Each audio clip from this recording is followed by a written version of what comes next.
Hello, I'm Kamal Santamaria. This is Counting the Cost on Al Jazeera, your weekly look at the world of business and finance. This week, Steve Jobs, the man who made computers cool. He was a rebel who reshaped the tech industry, creating the world's most valuable tech company. With his death at the age of 56, we look back at the Jobs legacy. Also, China's currency, undervalued, say some, but is it on track to dominate the US dollar?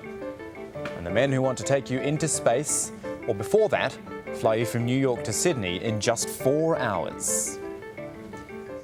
You could call it the first major death of the internet generation, a generation defined by its youth, but in many ways led by a 56-year-old innovator with a company named after a piece of fruit. Steve Jobs, the founder of Apple Incorporated, died this week after a long illness forced him to step down as the company's CEO. It's a big loss for sure. Look at how many people have iPhones or iPads or Mac computers and you'll see that. The real loss lies in his innovation. He wasn't necessarily an inventor. Computers, MP3 players, tablet computers, they all existed before Steve Jobs. But he made them work, and he made people want them. We start with this from Andrew Simmons, a look back at what Steve Jobs did and how the world reacted to his life and death. Shrines with Apple computerized graphics, expressions of grief spread right across the world. His death had been expected. Yet the passing of Steve Jobs, innovator, genius and businessman, made extraordinary global impact in all cultures, all age groups. It's profoundly painful and sad. For me, it's sort of like comparable to the day that Princess Diana died. He's touched my life in so many ways, and he's just changed the way we've consumed media, and I don't know, he turned customers into fans. In a frenzy of social media chatter and tweets came tributes from the highest places. The US president, an iPad user, tweeted he changed the way each of us sees the world.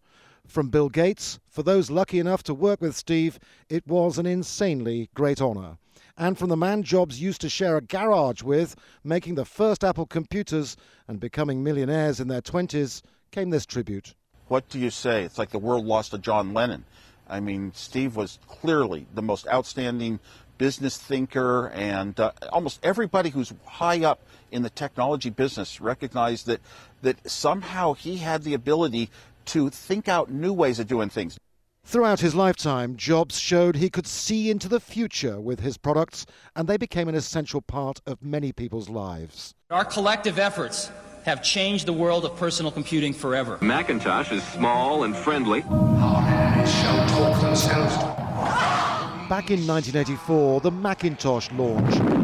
Jobs showing commercial aggression to take on computer pioneers IBM. Apple Computer will introduce Macintosh.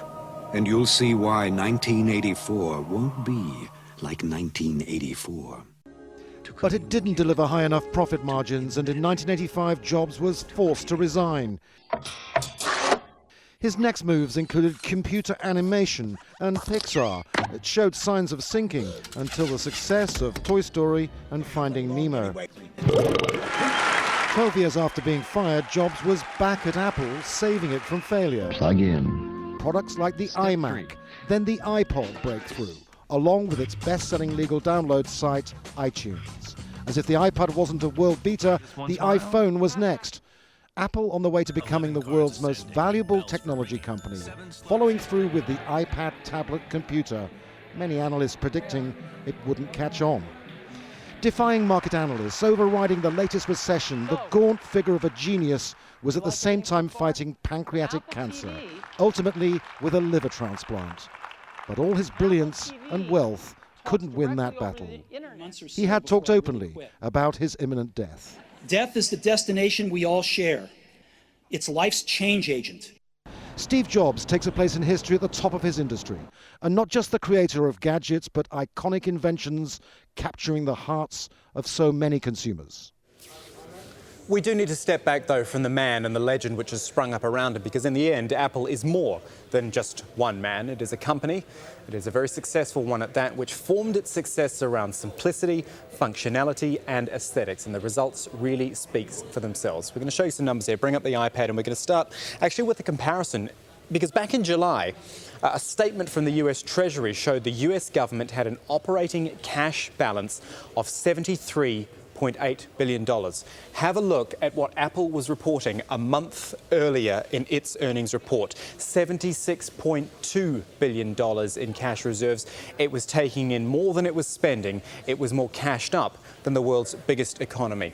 Have a look at the stock price as well, because this tells a real story, and we're taking a 10-year story, if you like, here. If you bought one share in Apple Incorporated back in September of 2001, it would have cost you $8.07. 10 years later, that same share is worth $404.30, which is incredible, I think, in any market, in anyone's language. What about iPads? Look at these numbers, and this is from the months of April, May or June of this year, the third quarter in the United States. If you bought an iPad in that period, yours was one of 9.25 million units sold. And similarly, look at the iPhone. This is actually, the numbers are possibly more incredible, because for those same 3 months, 20.34 million iPhones were sold in just those 3 months. All that now, those numbers, they're technically past success though.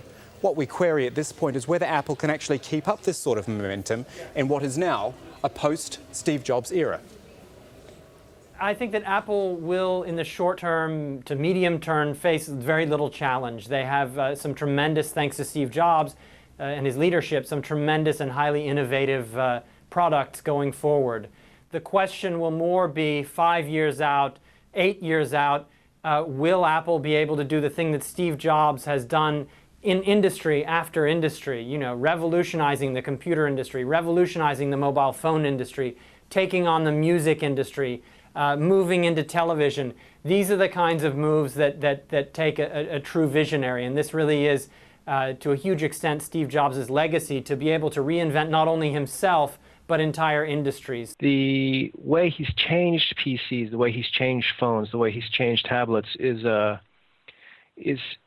it's almost impossible to describe. There were two ways that you could basically build products. There's the Apple way, which is elegant, which is usable, user-friendly, and then there's the other way, which is the manufacture of products. You ship it out, you sell it, and you make something a little bit different.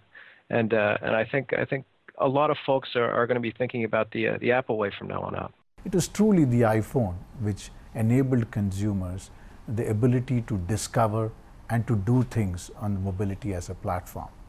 And this is just the beginning. We're going to continue to see the impact of that platform that we have developed, of the ability to discover things on the iPad or touch as a mechanism. We're going to continue to use that for the next maybe 20, 30, 40 years. And still ahead on Counting the Cost, we stick with pioneering entrepreneurs and a plan to get you from New York to Sydney in 4 hours. We're going to talk to the man behind a very ambitious project.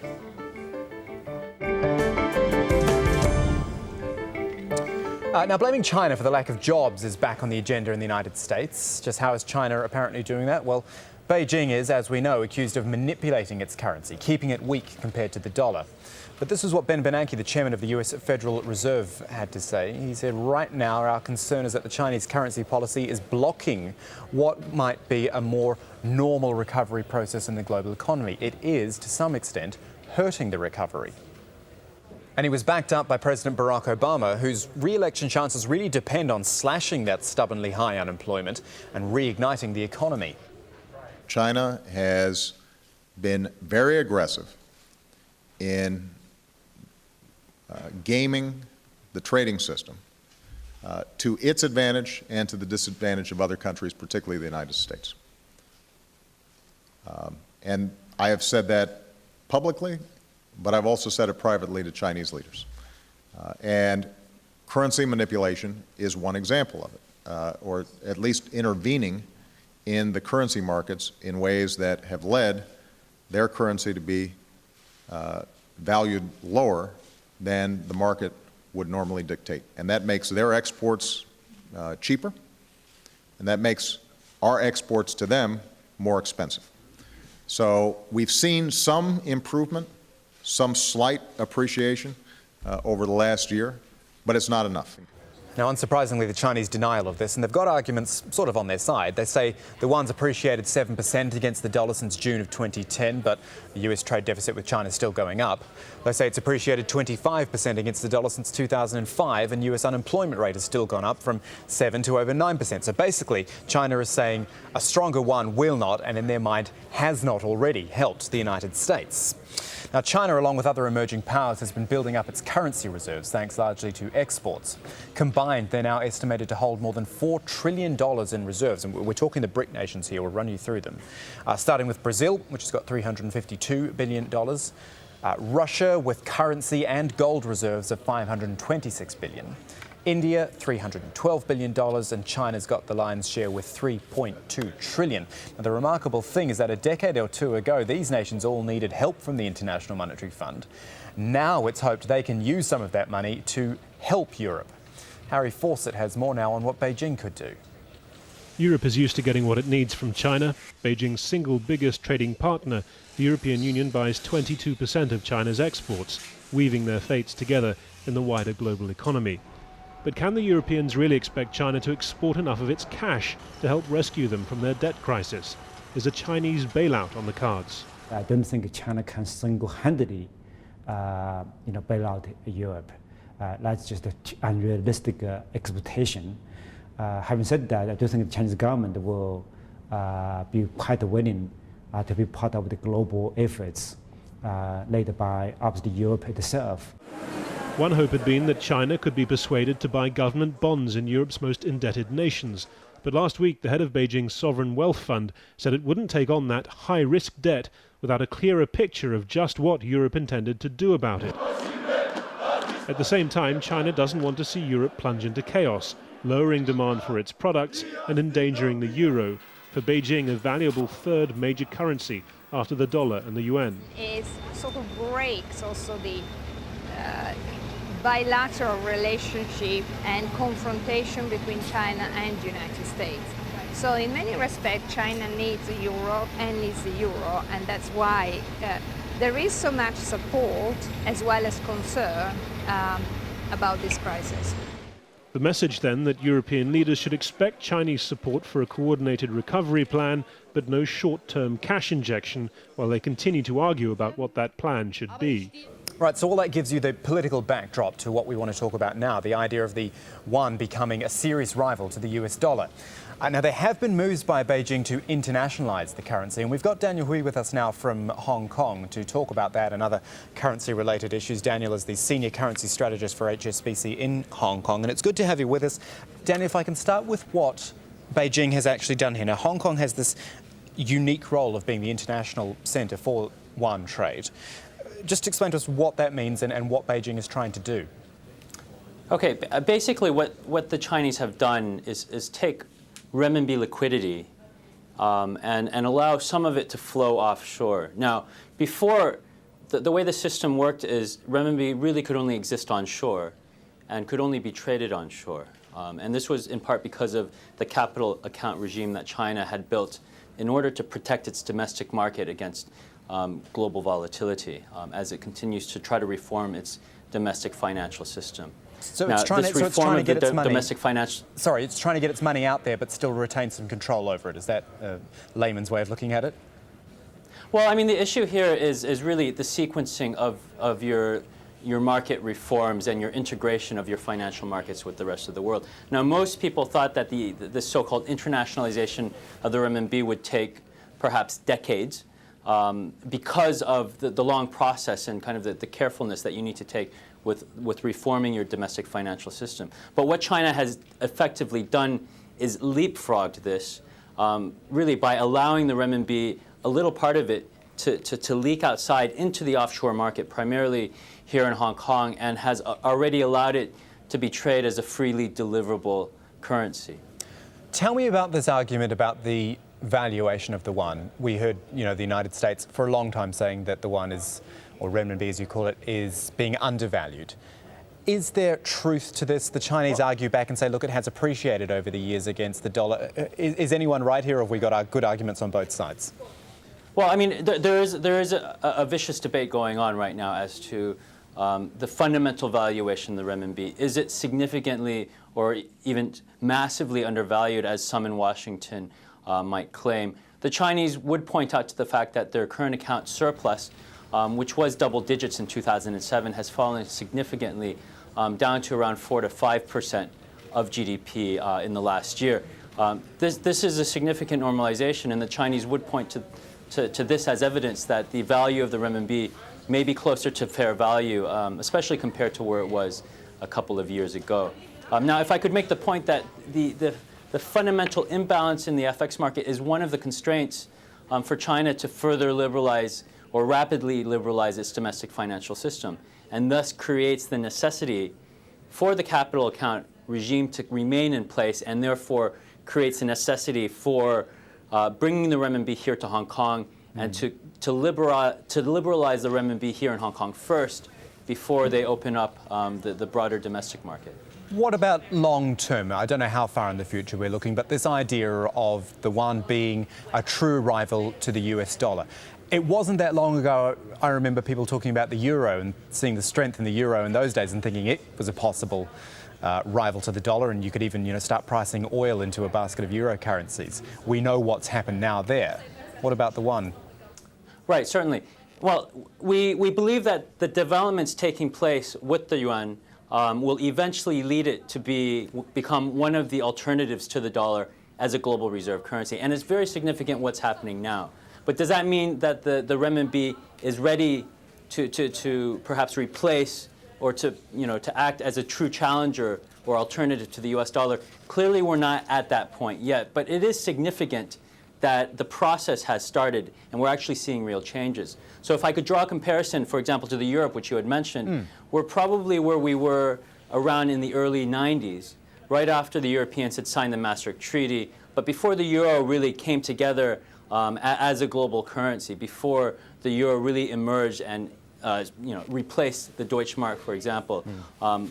The changes that were happening in Europe were, in our view, too important to ignore at the time. And similarly, we believe here in Hong Kong, what's happening with the renminbi is also too important to ignore for anyone who looks at currency markets. Seeing as we're talking Europe, let's look at China's potential involvement there, because there's a lot of talk about it getting involved, using its huge cash reserves to help out with the debt crisis in Europe. Though it has said, we're not going to do that till you get your own house in order, which seems to be the prevailing thought. Even if Europe does get its house in order and does get hold of some of the Chinese money, how's that going to be received in China, do you think? Because the argument could be, well, you should be spending this money at home, spending it on the homeland.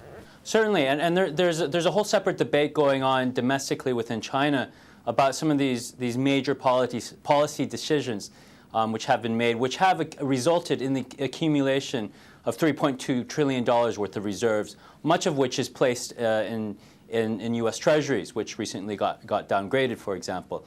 I think when you try to anticipate what China may do with respect to Europe's ongoing sovereign debt problems, you have to remember, like anything in international relations, China will do what's in its interest. In the past, in this European episode that we've seen in the past 2 years, China has come out at certain points in time trying to express solidarity and support to the Europeans.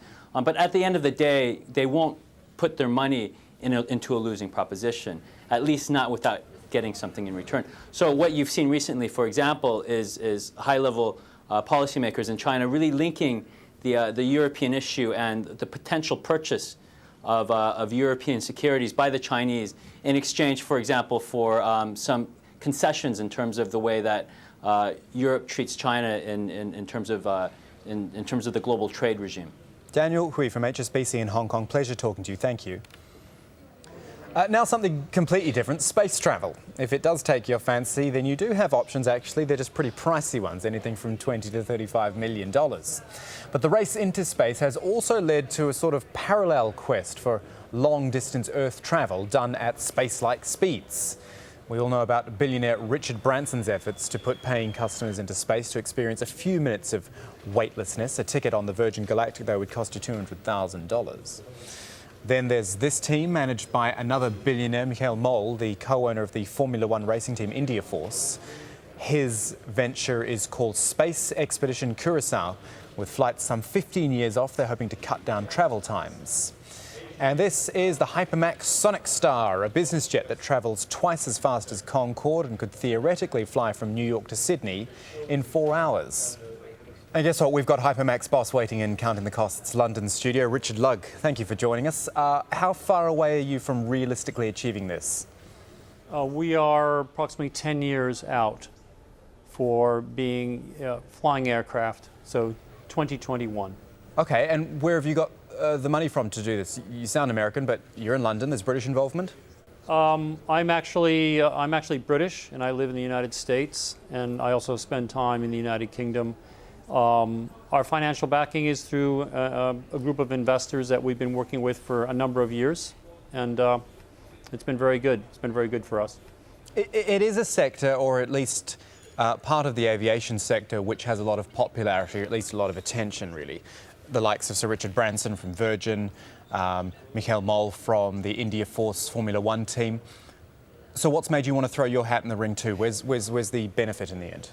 Well, we've actually been looking at this aircraft concept and design for almost 10 years, and we started formulating the mission, if you will, to bring a revolution to the aerospace and aviation sector in terms of hybrid propulsion and very high supersonic speeds, high Mach numbers, to really collapse, if you will, the global reach and the ability for individuals to travel at speeds which we should be traveling at in the 21st century. That's our vision.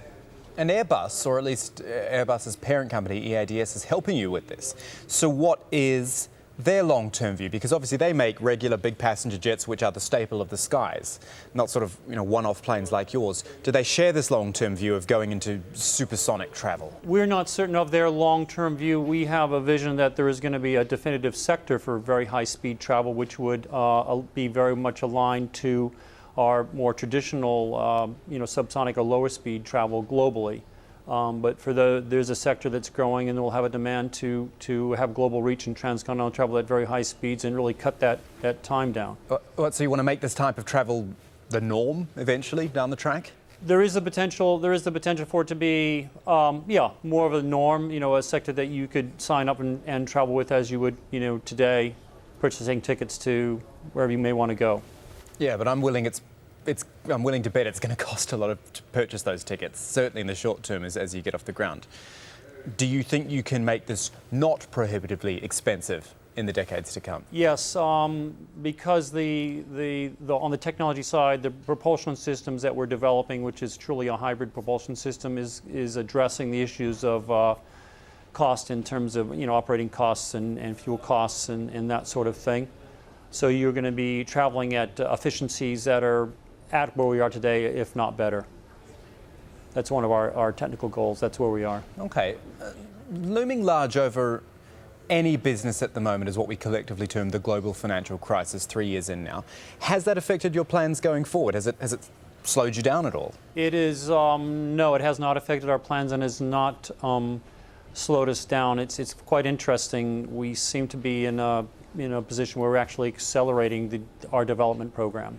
But how, if I can ask you that question? What is keeping you in what is really a niche market and one that is going to cost a lot of money as well? What is it that's keeping your head above water in these sorts of times? It's just something that's a reality that's happening for us in the company as we grow, and we've had tremendous interest, which continues to grow globally. And participants, institutions, and companies and partners that want to become aligned with our vision and our plans to bring this aircraft to reality and get us to first flight.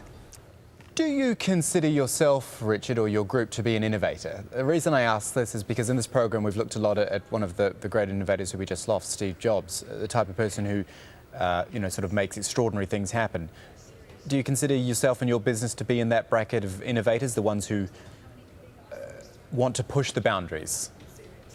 As far as pushing the boundaries, yes, I guess you could say that. Yeah, I mean, we see this as a need, and there's demand there, and there's a market there, and it's something that we've laid plans for a number of years, and it's coming to fruition.